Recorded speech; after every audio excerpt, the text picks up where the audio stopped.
জেলাকে যেখানে দায়িত্ব দেওয়া আছে তিনি সেখানে দিতে পারবেন এবং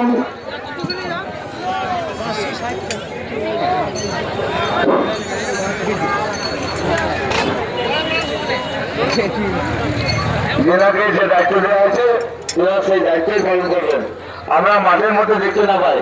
জেলাকে যেখানে দায়িত্ব দেওয়া আছে তিনি সেখানে দায়িত্ব পালন করবেন এবং আমাদের টহলদারি হবে যে দায়িত্ব পালন করছে না তাও দেখা যাবে, আমাদের দেখা হবে আমাদের কমিটি লক্ষ্য কমিটি দায়িত্ব লোক যাবে এবং দেখবে করছে কিনা। আমি জানি তোর চলো তখন কত দূর চলে যেতাম থাকে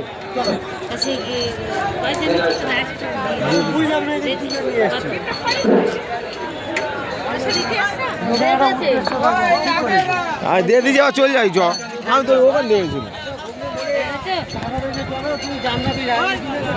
চলো হ্যাঁ সে